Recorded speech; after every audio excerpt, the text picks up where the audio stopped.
ನಾವು ನಮ್ಮ commissioner doctor Rakesh Kumar ಅವರು ಹೇಳ್ದಂಗೆ ಇವೆಲ್ಲ ಗಮನದಲ್ಲಿಟ್ಟುಕೊಂಡು ನಾವು 3 ಹಂತದ ಸಮೀಕ್ಷೆಗೆ ಅನುವು ಮಾಡಿಕೊಟ್ಟು ಈಗಾಗಲೇ ನಮ್ಮ ಮಾಹಿತಿ ಪ್ರಕಾರ 72% ನಾವು ಪ್ರೋಗ್ರೆಸ್ಸನ್ನು ಅಚೀವ್ ಮಾಡಿದ್ವಿ.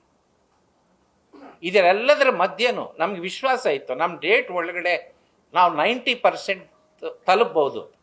ಆದರೂ ಸಂಘ ಸಂಸ್ಥೆಗಳಿಂದ, ಈಗ ಉದಾಹರಣೆಗೆ ಲಂಬಾಣಿ, ಬಂಜಾರ, ಅಲೆಮಾರಿಗಳು, ಇಂಥ ಅನೇಕ ಜನರು, ಸಂಘಟನೆಗಳು, ನಾಯಕರು, ಕಾರ್ಯಕರ್ತರು ನಮಗೆ ಪತ್ರ ಬರೆದು ಇನ್ನು ಸ್ವಲ್ಪ ಟೈಮ್ ಎಕ್ಸ್ಟೆಂಡ್ ಮಾಡಿ ಸರ್, ಎಲ್ಲೋ ಹೋಗಿರೋರು ಬರ್ತಾರೆ, ನಿಮ್ಗೆ ಮಾಹಿತಿ ಕೊಡ್ತಾರೆ.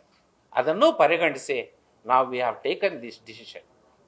ಇದ್ರ ಜೊತೆಗೆ ನಮ್ಮ ಡಿ ಸಿಗಳು ನಮ್ಗೆ ಕೆಲವರು ಬರೆದ್ರು, ಇಲ್ಲದೆ ಇರೋರು ಇಲ್ಲ ಸರ್, ನಮ್ಮ ಟಾರ್ಗೆಟು 100% ಬೇಕು, ನಾವು ಪ್ರಯತ್ನ ಮಾಡ್ತೀವಿ. 1/8/2024 Devendra Singh versus state of Punjab ಅನ್ನುವ ಪ್ರಕರಣದಲ್ಲಿ 7 ಜನ ಸರ್ವೋಚ್ಚ ನ್ಯಾಯಾಲಯದ ನ್ಯಾಯಮೂರ್ತಿಗಳ ತೀರ್ಪು ಈ ಒಳ ಮೀಸಲಾತಿ ಬಗ್ಗೆ ಅಂತಿಮ.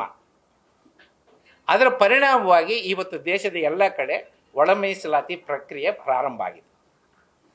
ಸರ್ವೋಚ್ಚ ನ್ಯಾಯಾಲಯದ ತೀರ್ಪಿನ ಅನುಗುಣವಾಗಿ ಅವರು ವೈಜ್ಞಾನಿಕ ವರ್ಗೀಕರಣ ಮಾಡಬೇಕು ಅಂತ. ವೈಜ್ಞಾನಿಕ ವರ್ಗೀಕರಣ ಏನು ಅಂತ ಅವರೇ ಹೇಳ್ತಾರೆ. Educational backwardness, inadequacy of representation in public employment